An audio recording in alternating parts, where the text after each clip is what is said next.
नमस्कार प्रशिक्षुओं, आप सभी का बहुत बहुत स्वागत है। तहे दिल से शुक्रिया है सभी प्रशिक्षुओं का। साथियों, आपके बहुत सुबह से बहुत सारे कमेंट आ गए, है ना। तो हमने सोचा कि भाई जो डाउट प्रश्न है कम से कम उसको आपको बता दिया जाए। देखिए, जितने भी प्रश्न आपने अटेम्प्ट किए हैं और जितने भी नंबर अभी तक आए हैं, उससे बहुत सारे प्रशिक्षु संतुष्ट भी नहीं होंगे, हमें पता है। और बहुतों का विवादित अगर आपने विवादित वाला प्रश्न किया है, मतलब जो विवादित उत्तर है और उसमें से कोई एक टिक आपने किया है, तो आप इतना मान के चलें आपके 2 से 3 नंबर नहीं, 8 से 10 नंबर की हेरा फेरी होने वाले हैं। 8 से 10 नंबर की हेरा फेरी होने वाले हैं साथियों, याद रखना। साथियों, ये क्योंकि बहुत आपको पता है 2017 का पूरा पेपर रिवाइज हो गया है, और पूरा नहीं, कुछ बहुत सारे प्रश्न इसमें मैच हो रहे हैं जो आपके प्राइमरी लेवल के हैं। तो खैर, पीएनपी ने पिछली बार जो गलती की थी वही गलती इस बार भी दोहरा दी है ना।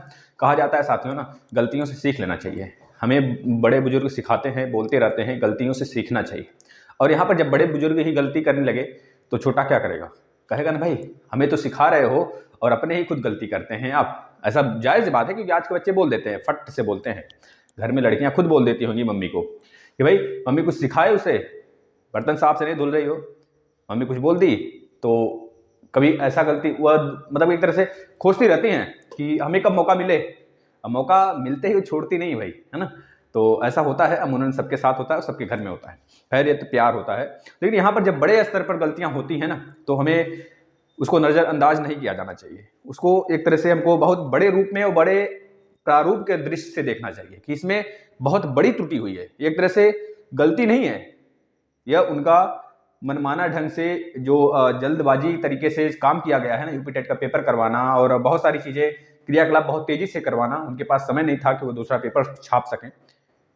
तो इस तरह के जल्दबाजी में इन्होंने गलतियां करी हैं बहुत ज़्यादा। और पिछली बार भी बहुत सारे क्वेश्चन ऐसे थे जो विवादित थे, उसके आंसर विवादित वाले ही सही माने गए थे। मतलब जो विवादित थे दोनों उत्तर, उन दोनों उत्तर को सही माना गया था। खैर, वो बहुत अच्छे अच्छे प्रश्न थे और उनमें दोनों प्रश्न को मतलब एक तरह से कह लीजिए पूरा 100% दोनों उत्तर सही थे। दो उत्तर थे सही एक प्रश्न के।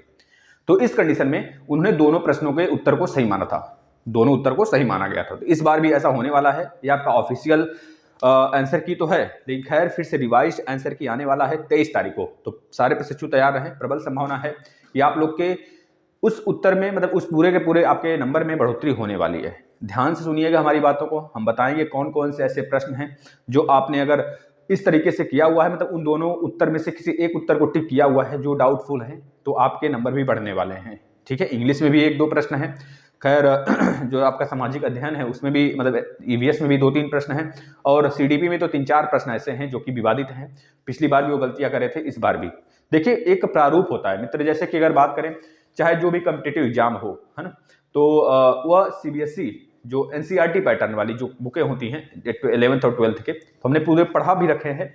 तो उसमें से आप सभी को पढ़ना चाहिए 10th और 12th के, है ना। 10th से लेकर 11th 12th, हम 10th से नहीं बात करें, हम 6 से बात करें, 6 से लेकर 12th तक सारी बुक्स आपको पढ़नी चाहिए। चाहे साइकोलॉजी हो, चाहे इकोलॉजी हो, चाहे जो भी हो, सारे बुक पढ़ने चाहिए। ईवीएस वगैरह सब कुछ पढ़ने चाहिए। तो ईवीएस का हम बताएंगे आपको, उसमें भी त्रुटियां हैं। हमने एनसीईआरटी से मैच किया और इनके पिछले साल के पैमाने को भी चेक किया। तो इन्होंने पिछले साल भी 2019 में रिवाइज 2017 में जो प्रश्न के उत्तर दिए थे, इस बार फिर से वही चीज दोहरा दिए हैं। इनको पता था कि भाई पिछली बार आपने इस पर संशोधित किया था, मतलब एक तरह से दोनों उत्तर को सही माने थे आप इस बार, लेकिन फिर भी आपने एक तरीके से, इनको क्या है, टाइम चाहिए। अब यह एक बार उत्तर कुंजी निकालेंगे, फिर उसके बाद उसका रिवाइज उत्तर कुंजी निकालेंगे, इस प्रकार से। तो 23 तारीख को मान के चलिए, प्रबल संभावना है कि बहुत सारे प्रशिक्षुओं का जो 81 से 80 नंबर से जो ओबीसी, हम पहले एक चीज और बता देते हैं आपको, जो SC ST हैं और ओबीसी हैं और जो स्वतंत्रता सेनानी वगैरह से, PH वगैरह से हैं, तो उनको कम से कम 82 नंबर चाहिए। और जो जनरल वाले हैं और EWS वाले हैं, उनको कम से कम 90 नंबर चाहिए भाई। हम लोग को 90 नंबर चाहिए जो जनरल वाले हैं। ठीक है, जनरल और EWS का भी कोई इस समय एक कैटेगरी अलग नहीं किया गया है। खैर, अगली बार हो सकता है कुछ उसमें चेंजेस देखने को मिल जाए, क्योंकि इस बार हमको धरने वगैरह देखने को मिले थे EWS के लिए। तो हो सकता है पिछली बार से चेंजेस हमको देखने को मिले, लेकिन EWS को भी 90 नंबर चाहिए। जो प्रशिक्षु हैं, कुछ प्रशिक्षु का कहना है कि सर मेरा EWS है तो हमारा 82 नंबर के आसपास आ रहा है, फिर 82 नंबर 90 नंबर से कम है, तो हम क्या पास है कि नहीं पास है? तो भाई आप पास नहीं हो। अगर रिवाइज रिजल्ट में हो सकता है आपने वैसे विवादित प्रश्न को अगर आपने हैंडल किया हुआ हो, तो हो सकता है आपके नंबर बढ़ जाएं, तो आप पास हो सकते हैं। लेकिन EWS और जनरल के लिए 90 नंबर और SC ST OBC स्वतंत्रता सेनानी इन सब के लिए 82 नंबर चाहिए, चाहे वो सीटेट हो चाहे यूपीटेट हो, दोनों पेपर में, जूनियर प्राइमरी दोनों में। तो हम बात कर लेते हैं जो रिवाइज मतलब जो थोड़े से डाउटफुल आंसर क्वेश्चन है, बहुत सारे क्वेश्चन हैं। पहले हम स्टार्ट करते हैं CDP से, है ना।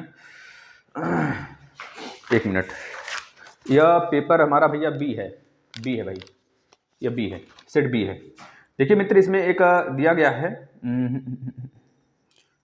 हाँ ये वाला, अगर किसी के पास बी हो तो वह देखेंगे अपना 28वां नंबर का प्रश्न, 28वें नंबर का प्रश्न और 25वें नंबर, पहले 25वां देखिए। शैशवा काल का समय है मित्र, शैशवा काल का समय जो होता है यह एनसीईआरटी में दिया गया है। पीएनपी ने तो जन्म से 6 वर्ष लगाया हुआ है, लेकिन जो इसमें एनसीईआरटी में दिया हुआ है, एनसीईआरटी की बुक में, उसमें जन्म से 2 वर्ष लगाया गया है ना। साइकोलॉजी की बुक 11th का अगर आप देखेंगे ना, 11th की, तो उसमें साफ साफ लिखा गया है मित्र, the child during infancy that is the first 2 years of life, है ना। तो जो इन्फेंसी का मतलब एक तरह से शैशवा अवस्था होता है, तो इसमें जो इन्फेंसी अवस्था है वो 0 से 2 वर्ष ही माना गया है एनसीईआरटी में। तो आपका एनसीईआरटी वाला भी एक तरह से प्रश्न सही है। तो इसमें प्रबल संभावना है कि इसमें पीएनपी कुछ संशोधित जरूर करेगी या फिर दोनों उत्तर को सही मानेगी, जन्म से 6 वर्ष को भी और जन्म से 2 वर्ष को भी, ठीक है ना। तो इसमें 1 नंबर आपका बढ़ सकता है। एक तो यह प्रश्न हो गए, लिखते चलिए, तो प्रश्न नंबर लिखते चलिए, कितने नंबर बढ़ सकते हैं। जो प्रशिक्षु इन दोनों में डाउट प्रश्न किए हैं उनका 1 नंबर बढ़ सकता है। हम लिखते चलते हैं, 1 नंबर आपको यहां से मिल सकता है, और भाई एक यहां से मिल सकता है, या 28वां नंबर जिसके पास बी हो वो देखेंगे अपने बुकलेट में। मानसिक उद्वेलन प्रतिमान का प्रयोग निम्न में से किसके शिक्षण हेतु किया जाता है। वैसे कल यह पेपर, कल नहीं संडे को यह पेपर हम पूरा का पूरा करवाएंगे, ठीक है। दोनों पेपर, मिडल वाला भी और प्राइमरी वाला भी, दोनों कराएंगे। मानसिक उद्वेलन प्रतिमान का प्रयोग निम्न में से किसके शिक्षण हेतु किया जाता है। देखिए इसमें जो ऑप्शन 1 दिया है सृजनात्मक दिया है, और अनुप्रयोग, समझ और समस्या समाधान। तो इसमें जो प्रॉब्लम सॉल्विंग है यानी समस्या समाधान है, यह भी क्वेश्चन सही हो सकता है, लेकिन पीएनपी ने सृजनात्मकता को सही किया है। भैया देखो, हम अगर बात करें मित्र, अगर मानसिक उद्वेलन प्रतिमान का प्रयोग निम्न में से किसके शिक्षण हेतु किया जाता है, देखिए जो समस्या समाधान है, समस्या समाधान का मतलब ही होता है सृजनात्मक। अगर आपके पास सृजनात्मक बुद्धि है तो आप उस माध्यम से अपना समस्या समाधान कर सकते हैं। समस्या समाधान के लिए अगर बात करें, समस्या समाधान में तो सृजनात्मक बुद्धि बहुत ही आवश्यक है। तो समस्या समाधान यहाँ पर यानी कि प्रॉब्लम सॉल्विंग और सृजनात्मकता, दोनों के उत्तर बिल्कुल परफेक्ट है, यानी दोनों उत्तर यहाँ पे बिल्कुल करेक्ट माने जा सकते हैं। और इसमें भी पीएनपी को दोनों में से किसी एक को या फिर दोनों को सही करने की आवश्यकता है, यानी कि 1 नंबर आपको यहाँ से भी मिल सकते हैं भाई। एक ही प्रश्न अगर देखा जाए भाई, अगर समस्या समाधान की बात करें तो समस्या समाधान के अंदर ही सृजनात्मकता आता है।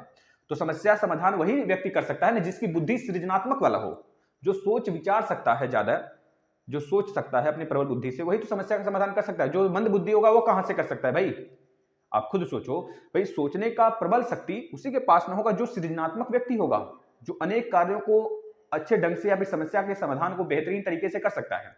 तो समस्या के समाधान को बेहतरीन तरीके से करने के लिए बुद्धि सृजनात्मकता होनी चाहिए। अब समस्या समाधान में अंदर आ रहा है, समस्या समाधान के अंदर आ रहा है सृजनात्मक बुद्धि। अब सृजनात्मक बुद्धि जो है मित्र, वह समस्या समाधान पे डिपेंड है, तो यानी समस्या समाधान भी इसका एक हल होगा। यानी इसका राइट आंसर क्या हो जाएगा हमारा 28 का, चौथा भी होगा। जो ऑप्शन बी वाले सेट है उसमें चौथा दिया है समस्या समाधान, और 28 का ए दिया है सृजनात्मक, यानी दोनों सही हो सकते हैं। तो यहाँ से 1 नंबर आपके और बढ़ सकते हैं भाई, जो प्रशिक्षु किए हों इन दोनों में से किसी एक के उत्तर अगर दिए हों तो उनका सही हो सकता है। और सीडीपी में ही देखिएगा एक और प्रश्न कहाँ गया, हाँ यहाँ पर है 24 नंबर का प्रश्न, सेट नंबर बी का 24 नंबर प्रश्न। अधिगम हेतु निम्न में से क्या सर्वाधिक आवश्यक। भाई देखना, अधिगम में 2 चीज होती है भाई, एक तो अभिप्रेरण होता है, अभिप्रेरण हम बता रहे मित्र आपको, अभिप्रेरण और एक है मित्र रुचि और अभिप्रेरण। ध्यान से देखेंगे दोनों, तो रुचि और अभिप्रेरण में अगर ध्यान से देखेंगे मित्र, छोटे बच्चे की बात किया जाए, अधिगम हेतु निम्न में से क्या सर्वाधिक आवश्यक है। अगर हम बात करें एक मित्र मतलब एक बच्चे की बात करें, बहुत सेंसिटिव, मान लीजिए बच्चे का स्किन बहुत सेंसिटिव होता है, वैसे सारे स्किन बहुत सेंसिटिव ढंग से होते हैं। बच्चे को अगर कहा जाए गर्म पानी को आप टच कर दो, या बच्चा मतलब क्या है, बच्चे की रुचि नहीं है कि गर्म पानी को टच करे, लेकिन बच्चे ने गर्म पानी को टच कर दिया, उसके हाथ जल गए। अब उसकी रुचि वहां पे देखी जाएगी, प्रेरणा देखा जाएगा, मतलब उसके पास तो रुचि तो कुछ नहीं है। मतलब अगर मान लीजिए हमें बच्चों को सिखाना है, एक क्लास में हम टीचर हैं भाई, हम बच्चे को सिखा रहे हैं, क्लास में सारे प्रशिक्षु बैठे हैं, हम सारे प्रशिक्षुओं को अपनी मैथ की क्लास चलाकर बच्चों को सिखा रहे हैं। अब उसमें से बहुत सारे प्रशिक्षु ऐसे भी होंगे जिनकी रुचि नहीं होगी सीखने की, लेकिन वो भी फिर भी बैठे होंगे तो यहाँ पर रुचि वो तो अलग बात है, लेकिन अभिप्रेरण भी बहुत जरूरी है। तो यहाँ पर जो पीएनपी का उत्तर है भाई वो रुचि है, लेकिन यहाँ पे अभिप्रेरणा बहुत आवश्यक है। प्रश्न ये भी उतार आपका सही है। एक मिनट परिपक्वता, एक मिनट मित्र, एक मिनट। परिपक्वता, पीएनपी का जो आंसर है परिपक्वता है। एक मिनट, रुचि नहीं, रुचि भी यहाँ पे सही हो सकता है। देखिए 3 उत्तर इसमें सही हो सकते हैं, एक तो रुचि, एक तो अभिप्रेरण और परिपक्वता। परिपक्वता, अब देखिए परिपक्वता और रुचि में बहुत अंतर है मित्र। आप खुद सोचिए, अगर आप परिपक्व हैं, आपको आपके अंदर समझदारी है, आपके अंदर समझदारी है, तो अगर भाप निकल रहा है तो आप भाप के पास नहीं जाओगे, सोचोगे हाथ जल जाएगा भाई, ठीक है यहाँ पे ऐसी ऐसी चीजें हैं, अगर हम ये करते हैं तो हमको प्रॉब्लम फेस करना पड़ सकता है। लेकिन एक छोटा बच्चा है, उसके पास परिपक्वता नहीं, वो परिपक्व नहीं पूरी तरीके से, लेकिन वह उस चीज को बार बार करने की प्रयास करेगा जिस चीज से उसको हटाओ, तो वहां पे उसकी रुचि है ना, वो तो बच्चे की रुचि देखी जाएगी वहां पे ना, परिपक्वता थोड़ी देखा जाएगा वहां पर। तो यानी कि यहाँ पर पूछा गया अधिगम हेतु निम्न में से क्या सर्वाधिक आवश्यक है भाई, तो हम इसमें सबसे बेहतरीन जो प्रश्न है तीनों उत्तर में है, जो है इसमें देखा जाएगा भैया अभिप्रेरण। राइट आंसर हमारा यह होना चाहिए, अभिप्रेरण होना चाहिए, अभिप्रेरण। और खैर रुचि भी सही है, रुचि अभिप्रेरण दोनों सही है। इन पीएनपी का जो यहाँ पर उत्तर है वो परिपक्वता लगाया गया है। अब यहाँ पे यह देखना है कि 3 उत्तर में से पीएनपी को अब वह फैसला लेना है कि भाई तीनों उत्तर को सही माना जाए या फिर केवल अभिप्रेरणा और परिपक्वता को सही माना जाए, क्योंकि अभिप्रेरणा और परिपक्वता में ज्यादा हमको डिस्टेंस नहीं दिख रहे हैं, दोनों के दोनों बराबर दिख रहे हैं। रुचि बिल्कुल अलग है, रुचि बिल्कुल अलग देखने को मिल रहा है। इसका मतलब हमारा आंसर जो होगा या यह होगा या यह होगा। अगर ज्यादातर देखा जाए प्रशिक्षु तो इसको भी लगाए हुए हैं, तो देखना अब यह है कि पीएनपी किस 2 उत्तर को सही मानती है, ठीक है। तो यहाँ पर भी 1 नंबर आपके बढ़ सकते हैं, 1 नंबर आपके बढ़ सकते हैं, यहाँ पे भी 3 नंबर यहाँ पे हो गए। और एक क्वेश्चन कहाँ गया भाई, एक तो इन्होंने डायरेक्ट प्रश्न गलत कर रखा है इसमें, मतलब आंसर पिछली बार इन्होंने सही लगाया था, इस बार गलत कर दिया भैया। देखिए 2017 में जब रिवाइज रिजल्ट आया था तो उसमें इन्होंने दोनों के उत्तर सही माने थे। जो इन्होंने ये प्रश्न पूछे हैं भैया, यह 8वां नंबर का प्रश्न है सीडीपी का। निम्नलिखित में ग्रंथियों के आधार व्यक्तित्व के विभिन्न प्रकारों की चर्चा किसने की है, तो इसमें ऑप्शन नंबर ए है कैनन, ऑप्शन नंबर बी है जुंग, ऑप्शन नंबर सी है क्रैसमर और ऑप्शन नंबर 4 है स्प्रेंजर। तो स्प्रेंजर और जुंग की बात छोड़ दीजिए, पिछली बार भी विवादित था, या 2017 में भी। 2017 में इन्होंने दोनों के उत्तर को सही माना था, कैनन के भी और क्रैसमर को भी। तो इस बार भी वही गलती इन्होंने रिवाइज करी है ना। इस बार भी पीएनपी का जो आंसर है कैनन है, लेकिन इसका राइट आंसर क्रैसमर भी हो सकता है भाई, क्रैसमर और कैनन दोनों, मतलब कि इसमें से दोनों ऑप्शन सही है। इसमें यहाँ भी 1 नंबर आपके बढ़ सकते हैं। 4 नंबर तो मित्र यहाँ पे हो गए। देख लो साफ साफ, जो बच्चे अभी 1 नंबर से 2 नंबर से बैक लग रहा था, फेल हो रहे थे, मतलब बैक क्या फेल हो रहे थे, लग रहा था कि 80 नंबर है 81 नंबर है, तो पास हो सकते हैं यहाँ पर, अगर ऐसे प्रश्नों को इन्होंने हैंडल किया हुआ है तो। अब आगे चलते हैं, अभी 3 प्रश्न और है मित्र। जिनका इंग्लिश था उनका भी 1 नंबर फायदा हो सकता है। देखिए हिंदी का एक प्रश्न इन्होंने मिस्टेक से बाई मिस्टेक हुआ है, या फिर जो भी हुआ हो, इसमें भी 1 नंबर बढ़ने के आसार हैं। आंख की किरकिरी होने का अर्थ है, देखिए आंख की किरकिरी होने का अर्थ है मतलब कष्टदायक हो रहा, कष्ट मतलब कष्ट देना एक तरह से, या फिर कह लीजिए अप्रिय लगना। आप बोलते भाई बिल्कुल अप्रिय हो, आंख की किरकिरी बने हुए हो, अगर इसमें अप्रिय ऑप्शन नंबर 3 है और ऑप्शन नंबर 1 है कष्टदायक होना, तो कष्टदायक भी एक तरह से इसका आंसर सही है। अधिकतर बच्चे कष्टदायक लगाए होंगे, हमें पता है, और बहुतों ने लगाया होगा अप्रिय, तो अप्रिय पीएनपी द्वारा लगाया गया, लेकिन इसका आंसर कष्टदायक भी सही है। इसमें भी 1 नंबर बढ़ने के आसार हैं। इस तरह से कितने हो गए, 4 नंबर, ठीक है भाई। देखिए जो प्रशिक्षु इन दोनों उत्तर में से किसी एक उत्तर को टच किए होंगे, उन्हीं का 1 नंबर बढ़ने का आसार होगा, चांस उन्हीं के ज्यादा मिलेंगे, प्रबल चांस होंगे कि 1 नंबर उनका बढ़ जाए। लेकिन जिन्होंने वैसे उत्तर को सही किया होगा, जो पीएनपी या फिर कंफ्यूजन है ही नहीं माननीय कोर्ट द्वारा, तो उनको नंबर नहीं दिए जाएंगे भाई। और कॉमन नंबर की बात मुश्किल है, बहुत मुश्किल है कि कॉमन नंबर मिले, और रिवाइज रिजल्ट आप लोग के आएंगे, घबराना नहीं है। वैसे तो हिंदी का पेपर बहुत आसान था, हम इसका करवाएंगे, सारा ये पेपर करवाएंगे। वैसे हमने सारे पेपर करा रखे हैं, पता है कि नहीं आपको, अगर आपने देखे हो तो देख लीजिए। 2011 से लेकर 2012 में पेपर नहीं हुआ था एक, और 2020 में नहीं हुआ था। इसके बाद 2011 से लेकर जितने पेपर अभी तक हुए हैं, जो आउट हुआ था पेपर, उसको भी हमने करा रखा है। तो आप लोग पेपर देख कर जाएँ, बहुत फ़ायदे होते हैं भैया। एक इंग्लिश में था, 1 मिनट, इंग्लिश वाला कहाँ गया, इंग्लिश, हाँ यहाँ पर है। इंग्लिश में 2 थे, हाँ देखिए इंग्लिश में एक और है मित्र 64 नंबर का, जिसका सेट नंबर बी है, उसमें 64 नंबर का प्रश्न है फिल इन द ब्लैंक वाला, जिसमें बोला गया है fill in the blanks dash dash dash, मतलब of playing the children went home. देखिए यह प्रश्न है मित्र, हम लिख देते हैं प्रश्न, यहाँ पर डैश डैश डैश लिखा गया है, यहाँ पर लिखा गया ऑफ प्लेइंग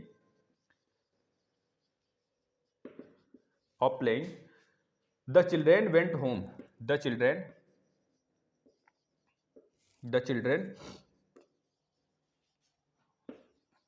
वेंट होम, ये चीज लिखा गया है ना। इसमें देखना ये आपका क्या है भैया, यह ऐसे प्रश्न दिया गया है। इसमें ऑप्शन दिया है ग्रामेटिकली एरर इसमें माना जा सकता है। इस प्रश्न में इसमें दिया गया पहला option having tired, having tired, और एक और उत्तर जो है पीएनपी द्वारा जो सही किया गया है बीइंग टायर्ड, बीइंग टायर्ड। दोनों उत्तर सही हैं, दोनों उत्तर सही है। अगर देखा जाए ग्रामेटिकली रूप से तो इन्होंने गलत कर रखा है, बीइंग टायर्ड, हैविंग टायर्ड। तो हैविंग टायर्ड हमारा ग्रामेटिकली रूप से यहां पे सही होना चाहिए मित्र। इसका आंसर जो पीएनपी ने दिया हुआ है बीइंग टायर्ड दिया हुआ है, तो इसका मतलब ये भी हमारा आंसर सही है, ये भी सही है, दोनों सही है। और दोनों के उत्तर अगर जो प्रशिक्षु इन दोनों पे टिक किए होंगे, दोनों में से किसी एक को, तो उनको 1 नंबर मिलने के आसार हैं। मतलब 1 नंबर और बढ़ा आपका, 1 2 3 4, 1 2 3 4 5 6 नंबर हो गए मित्र, है ना। देखना भी है, एक और इंग्लिश में एक और डाउट है। हाँ, the idiom to ring once on well means, इसका मतलब मित्र हो गया आपका, पीएनपी ने दिया है खुद की प्रशंसा, मतलब इसका मतलब हो गया खुद की प्रशंसा की बात किया जा रहा है। तो खुद की प्रशंसा मतलब कि इसमें साफ साफ मित्र, इसमें जो पीएनपी का उत्तर है to be once publicity agent, to be once मतलब एक हो सकता है, एक से ज्यादा भी हो सकते हैं, एक के सिवा एक से ज्यादा भी हो सकता है। इसका मतलब कि अपनी प्रशंसा वो खुद करना चाहता है, समझे। इसका मतलब साफ है कि अपनी खुद की प्रशंसा वो कर रहा है। खुद की मतलब एक की प्रशंसा कर रहा है। इसका उत्तर हुआ, इसका हिंदी हुआ एक का प्रशंसा कर रहा है। एक का प्रशंसा मतलब कि और भी लोग हैं, और भी लोग हैं, मतलब इसका राइट आंसर हमारा चौथा भी सही लग रहा है मित्र। To indulge in self praise मतलब कि खुद की प्रशंसा करना चाहता है, वो कर रहा है। तो इसका मतलब यह चौथा नंबर और दूसरा नंबर दोनों इसके उत्तर सही होने के ज्यादा प्रोबेबिलिटी है, यानी कि दोनों के उत्तर फिर से विवादित हो सकते हैं। इस बार भी पीएनपी को सोचना चाहिए इस पे, और 1 नंबर इसमें आपके रिवाइज रिजल्ट में बढ़ सकते हैं भाई, इसमें भी बढ़ाया जा सकता है। तो आप लोग चेक जरूर करिएगा, रिवाइज रिजल्ट में आपके इतने नंबर बढ़ने के आसार हैं, 1 नंबर भी और बढ़ सकता है आपका। अब ईबीएस में देखिएगा एक गलती किया गया है, ईबीएस में मित्र एक गलती है, हिंदी में तो बस एक ही था, हाँ मैथ में कोई नहीं है। मैथ में क्या ही होगा, मैथ वाले टीचर तो समझ ही रहे हो भाई कैसे होते हैं। हाँ मित्र, जो कह रहे हैं, जो प्रशिक्षु ये कह रहे हैं लखनऊ समझौता 1916 किन दो के मध्य हुआ था, समझौता की बात किया जा रहा है मित्र। तो ये जाहिर सी बात है, यहाँ पे 2 दल की बात किया जाएगा। वैसे 2 दल मतलब 2 पार्टी, मुस्लिम लीग और इसमें एक तरह से कांग्रेस, और इसमें देखेंगे तो तीसरा के बाद चौथा भी है नरम दल और गरम दल। तो ये दोनों कांड जो है मित्र ये 1916 में ही हुए थे। एनी बेसेंट, एक लखनऊ एक सूरत अधिवेशन में, है ना। तो एनी बेसेंट द्वारा और एक हमारे बाल गंगाधर तिलक जी थे, इन दोनों लोग के द्वारा यह कराया गया था। कांग्रेस मुस्लिम लीग और नरम दल और गरम दल को मिलन कराया गया था। वहां पर कांग्रेस और मुस्लिम लीग के भी बीच भी मध्यस्थता हुआ था, मतलब एक तरह से मिलन हुआ था। तो यानी कि दोनों इसका आंसर सही होने के आसार हैं। तो इसका मतलब इस पे भी डाउट होना चाहिए भाई, पीएनपी इस पे भी कुछ विचार करेगी। अगर नहीं करती है तो मतलब आपके आंसर जो हमारे समझ से मारना है, इस पर जो सही होना चाहिए वो तीसरा, कांग्रेस व मुस्लिम लीग के मध्य, ये बात है ना। और अगर इसमें एक और आंसर देखा जाए तो नरम दल व गरम दल के मध्य, यह भी पूरी तरीके से सही है, इसमें कोई भी काटने की बात ही नहीं है। अगर तीसरा आंसर ना होता तो हम चौथा लगा देते, अगर चौथा ना होता तो तीसरा लगा देते। यानी कि दोनों अपने आप में बिल्कुल प्रबल संभावना है सही होने के, यानी 1 नंबर आपके यहां से भी इंक्रीज हो सकते हैं।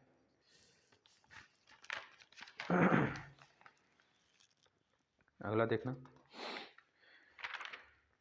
एक और है भाई जो जीवाणु वाला दिया था, कौन सा है, सर्वाधिक जैव विविधता। कोई सुरमा घाटी लगाया भाई, या शांत घाटी होगा, सुरमा घाटी नहीं शांत घाटी, शांत घाटी वही जो केरल में पड़ता है, वहाँ पर सर्वाधिक जैव विविधता वाला स्थान है ना, नीलगिरी की चिड़ियाँ वगैरह पाई जाती हैं वहाँ पर। घास भूमि क्षेत्र की परितंत्र के खाद्य श्रृंखला में सबसे उच्च स्तर का उपभोक्ता होता है भाई।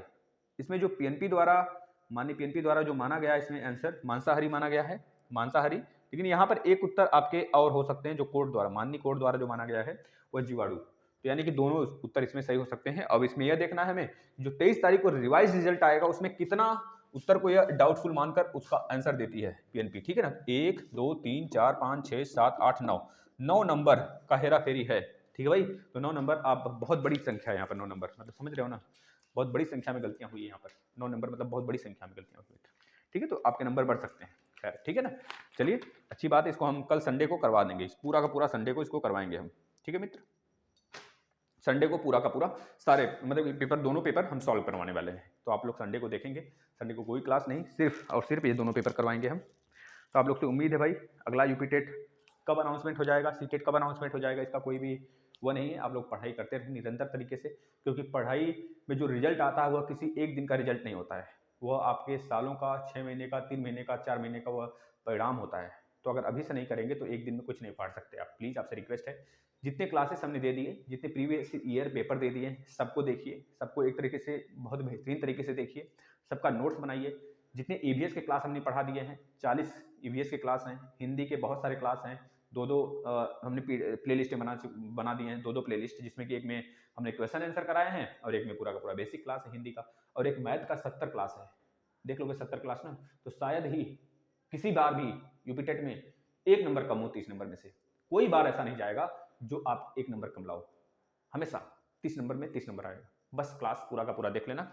अब मित्र बात करें डीएलएड के एग्जाम की, तो डीएलएड के एग्जाम में प्रबल संभावना है कि आपके मार्च में ही होने के, प्रबल संभावना यानी कि प्रबल संभावना है। अब यह कैसे पता चलेगा सर सही कब होगा, तो 31 तारीख को हमारे पीएनपी सचिव जी का यानी कि अनिल भूषण सर जी का एक तरह से प्रेस कॉन्फ्रेंस यानी कि मीटिंग है। अब मीटिंग में वह बहुत सारे डाइटों ने उनसे रिक्वेस्ट करा है कि सर यह बदलने का पूरा एक तरह से, इसका मतलब डेट चेंज होना चाहिए, क्योंकि बीच में अगर मान लीजिए चुनाव है, अगर आप चुनाव जिस डिस्ट्रिक्ट में पड़ा है उस डिस्ट्रिक्ट में आपने पेपर नहीं कराया और सारे डिस्ट्रिक्ट में पेपर हो रहा है, तो इसका मतलब कुछ गड़बड़ सड़बड़ हो सकते हैं भाई, पेपर लीक। तो समझ रहे हैं, जो जब डीएलएड के पेपर लीक हो जाते हैं तो औरों को बात छोड़िए, और जाहिर सी बात है पहली बार नहीं होगा लीक होगा, तो पेपर बहुत बार या फिर रद्द भी हुआ है, लीक की बात छोड़ो, है ना, रद्द भी हुआ है पेपर, उस समय रद्द हुआ है जिस समय कोविड-19 चल रहा था, और ऐसे में तो बात ही छोड़ दो, ठीक है ना। तो इस पर इनको एक तरह से बहुत ही अच्छे तरीके से सोचना है। अब पेपर कब कराए जाएंगे, इसके कब डेट रखे जाएं और कब डेट शीट निकाला जाए, ये भी इनको कम से कम याद होना चाहिए, क्योंकि इस बार तो ये भूल ही गए, डेट निकाल कर फॉर्म भरवा लिए और डेट शीट मतलब क्या, प्रशिक्षु उनसे पूछ रहे हैं कि भाई सर जी बताइए डेट शीट कब आएगी, डेट शीट कौन सा डेट शीट, कौन सा डेट शीट भाई, डेट शीट भाई जो आपने निकाला हुआ है अपने बेटी के, अब क्या बताया जाए, छोड़ो इस बात को, इसी को छोड़ते नहीं तो फिर हमारे ऊपर कार्रवाई हो जाएगी भाई, दिक्कत हो जाएगा फिर हमें, और आप लोग बचाने भी नहीं आओगे। तो 31 यानी 31 तारीख को प्रेस कॉन्फ्रेंस में ये भाग हिस्सा लेने वाले हैं भाई, और यहाँ पर जो भी मीटिंग होगा उसका रिजल्ट जो आएगा हम आपको सूचित करेंगे। और आपकी प्रबल संभावना है कि भाई, क्योंकि अब 9 दिन अगर एग्जाम के रह जाते हैं 31 दिन से, तो 9 दिन पहले डेट शीट तो आएगा नहीं, है आ भी जाएगा तो कोई दिक्कत है नहीं, क्योंकि हमेशा चमत्कार होता है आ रहा है भाई, चमत्कार होता आ रहा है, चमत्कार देख रहे हो यूपी टेट में कितने कितने चमत्कार हुए।